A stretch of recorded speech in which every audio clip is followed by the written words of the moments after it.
Hey everyone, what's going on guys? Good to be back. If you're new here to my channel, my name is Dan Taylor. I run danthepixarfan.com, and today I'm here with yet another Mattel Lightyear 5-inch scale figure review. Today I'm taking a detailed look at the brand new Lightyear Hostile Planet Pack, which I picked up recently at Kohl's for $24.99. Now I'm pretty much 100% certain that this will remain an exclusive to Kohl's here in the US, but time will tell. At this point, it's the only place I've heard of it being found, and Mattel has released Kohl's exclusive Pixar toys before, so it wouldn't be unusual. Anyway, this pack includes yet another variant of Space Ranger Alpha Buzz Lightyear, but more excitingly, the first ever 5-inch scale release of Alicia Hawthorne. We also have here some really cool accessories to help reenact the thrilling opening sequence of the film, including 2 hostile vine creatures, a Space Ranger blaster, a flying version of one of the giant crab bug creatures, a removable helmet for both Buzz Lightyear and Alicia Hawthorne, as well as a laser blade. So all in all, despite us getting yet another version of Space Ranger Alpha Buzz here and a couple repacked accessories we've already gotten previously, there's absolutely enough new here to make this set a must-have if you're a Lightyear 5-inch scale collector. So yeah, now as far as the packaging, because you know I always touch on that first before opening things up, it looks really cool. Mattel always does a fantastic job at creating an eye-catching presentation, especially with multi-packs. Love the open blister packaging here. On the back of the package, we get a little film synopsis, and it says, stranded on an uncharted planet, Buzz Lightyear and his fellow crewmates will need to battle hostile plants, giant bugs, and the ultimate threat, Zurg, to complete their mission and return home. As usual, we also have some great shots of the figures and accessories. Most interesting is seeing how you can combine and kind of twist the bendable vines around the figures to recreate some action-packed movie moments. And then there's this image showing all 6 mainline Wave 1 Lightyear 5-inch figures. Okay, well I think it's time to bust these figures out, take a closer look at all the details and articulation here, and of course, I want to get these 2 entangled in some vines, so let's do it. Starting things off with Space Ranger Alpha Buzz Lightyear, and honestly I'm going to try to make this as quick as possible here since this is now the 7th 5-inch scale Alpha Buzz variant that I've reviewed here on my channel, and they're all so similar I just don't have too many new thoughts, but what makes this version unique is that we get the head sculpt with his classic purple head covering on, which yes, we've gotten before on other figures, but the other figures were either deluxe or glow in the dark or with the crystal grade metallic finish on it, so this is essentially the first standardly painted non-deluxe, non-specialty Space Ranger Alpha Buzz figure that has been released with the purple cover on his head, if that makes sense. To help show what I mean even more, here are the 3 purple head cover versions of Buzz that I've reviewed so far. From left to right, we have the one that I'm reviewing right now in this Hostile Planet Pack on the far left, and then the glow-in-the-dark version, and then the crystal grade metallic version. Then on the right there, I just threw in the mainline Alpha Buzz that doesn't have the purple head cover, just to show you a comparison. Basically that all the body sculpts seem to essentially stem from that main mold. And then yes, like I said, I know the mission-equipped Buzz and the Buzz that comes with the XL15 vehicle that I haven't reviewed yet both have that purple head cover, but those are in what I consider the deluxe category. Again, this Buzz is just the standard mainline Alpha Buzz body sculpt, so nothing new.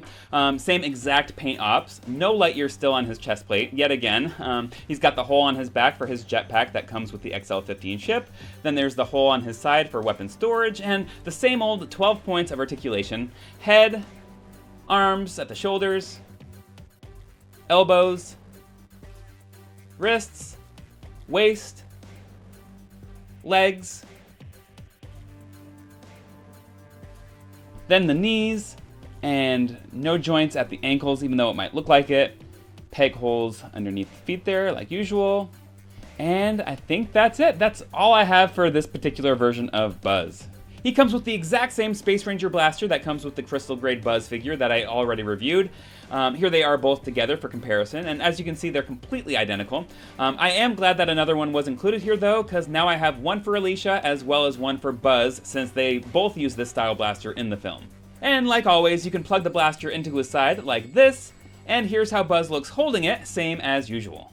His helmet, once again, is the exact same helmet that comes with the other Buzzes that I've already reviewed multiple times, but here's a quick glimpse just in case you're new here. And as always, it snaps on easily like this, and there we go. That is everything here regarding Buzz. Now let's move on to the brand new figures, starting with Buzz's commander and best friend in the film, Alicia Hawthorne. So for Alicia here, first of all, it's just fantastic to finally have a brand new character, never before released in this 5-inch scale, and an important one at that. So right off the bat, that aspect alone is a huge plus, and then the figure itself looks great. The head sculpt is so well done. I'm very impressed with how much Mattel got right with her likeness, even down to the little scar on her eyebrow. No, that's not a paint defect. The character actually has that mark there in the film. Other than the head sculpt though, and one other exciting difference on the figure's back, which I'll show you guys in a sec, this seems to be, for the most part, just a scaled down version of the standard Buzz body sculpt, since, yes, she is a bit shorter than Buzz, as you can see here in this comparison shot. She's got the Space Ranger logo on her arm there, just like all the other Buzz figures in this line have. And here's the exciting thing that I wanted to mention. Finally, we have a Space Ranger suit here in the 5-inch scale that has a hole on the back meant for storing the laser blade accessory. That's how they store them in the film when not in use, not on their side, so I've been waiting for this. All the Space Ranger Buzz figures up to this point have only had the hole on the back that's meant for the jetpack accessory that comes with the XL-15 ship, and that hole is not compatible with the laser blade accessory. It's a different size. But with Alicia here, we finally get the right size peg hole. See, check it out, this looks awesome. I wish Mattel made at least one of their many Alpha Suit Buzz figures with this same size hole in the back so that you can get the same effect, but oh well, maybe one is coming down the road. Like always, you can plug it into the side like this as well, but that's technically not where they go in the film. This hole is better suited for one of the blasters. And by the way, I should mention that this is the exact same laser blade accessory that comes with both the mainline single Buzz and the crystal grade Clashback Buzz, so even though only one is included here with this set, you can add more to the collection by grabbing other figures in Multipack so that you have a laser blade for both Buzz and Alicia. See, and just so you don't have to take my word for it, here's this pack's laser blade on the left compared with the one that comes with the mainline single Buzz on the right. Again, they're completely identical. Anyway, back to the Alicia figure. She's got the exact same 12 points of articulation as Buzz, since it's essentially the same body sculpt. Head, arms there at the shoulders, elbows, wrists, waist, legs, and knees. No articulation still at the ankles, unfortunately, and then peg holes underneath the feet as expected for use with vehicles and playsets. And I think that covers it as far as Alicia Hawthorne. Again, very well done figure and a solid addition to this line. Oh, and real quick, I do have to take a look at her helmet accessory. I can't forget that. Again, it's very similar to Buzz's, but it is different. See, it's actually a little smaller, so Alicia's helmet would not be compatible with Buzz. For Alicia, though, it does fit on the figure in the same way as usual. Snaps right in easy peasy like this. And here is Alicia's full Space Ranger look. Helmet, laser blade, and again, I'm just really happy with it overall. No major complaints, or at least I don't have any issues other than what I've already addressed in my previous reviews. And since Izzy is Alicia's granddaughter after all, I thought you might like to see a comparison of the two figures next to each other. Their faces actually look very different, especially the skin tones, and I just noticed it does look a little weird that Alicia's lips are unpainted. They're just the same color as her skin, but that's a forgivable little issue. Now moving on to the Vine Creature accessories, and once again, it's just fun to have another opponent or threat in this figure line outside of Zurg, the Cyclops, and the Bugs for kids to incorporate into their play battles and for older fans to incorporate into their displays. This thing is a softer plastic, so it can bend, but it's not a bendy wire situation, so it can't actually be posed, it's just flexible, if that makes sense. It's another good yet very basic sculpt with some solid texture and what looks like thorn details all around.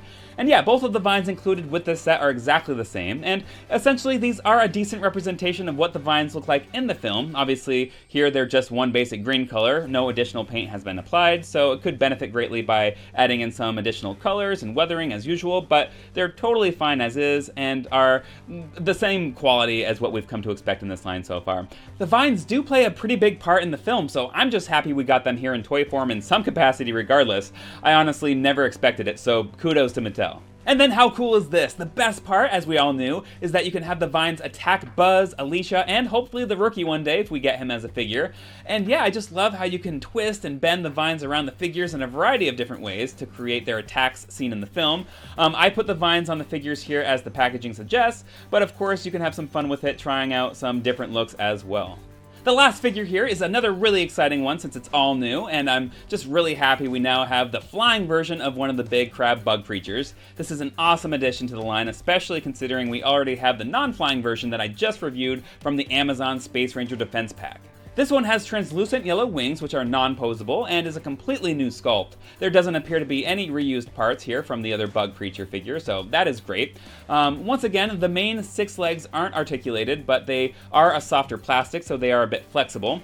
The 2 pincher arms are posable, though, and seem to be on ball joints, which provide a nice range of movement. And again, despite very minimal paint, which might disappoint some collectors if that aspect is important to you, this is a really cool figure that I'm just happy was made in the first place. By the way, I know you guys want to see a comparison, so here you go. Flying bug creature from the Hostile Planet pack is there on the left, and the bug from the Amazon Space Ranger Defense pack is on the right. They're pretty comparable in size, though this new flying one might be slightly larger. Either way, they're both the same overall make and quality, and they look super cool together. Let me know down below, which bug design do you like better, flying or non-flying? Well, there we have it, my friends. I think those are all my thoughts here today regarding this pack, and I hope I was able to cover everything here you hope to see. If you do have any questions, feel free to let me know down below, and I'll be sure to answer ASAP. Final thoughts here, this really is a very cool multi-pack. It has a lot going for it, and I totally recommend it for your Mattel 5-inch scale Lightyear collection. You won't want to miss Space Ranger Alicia, the vines, the flying bug. It's all worth the price tag to me, but I can also understand if $25 seems a bit steep. With that said, Kohl's typically has some really good sales, so if you're interested in this set and don't want to pay the $24.99, it might be worth it to wait it out till the price gets slashed a little bit. So, what do you guys think? Have you or will you be picking this one up? As always, I'll be anticipating your thoughts below, and if you enjoyed today's review, I hope you'll consider giving this video a big thumbs up and subscribing to my channel for more Pixar toy news, reviews, and toy hunts. Find me all over social media at Dan the Pixar Fan, and I will catch you all in my next video.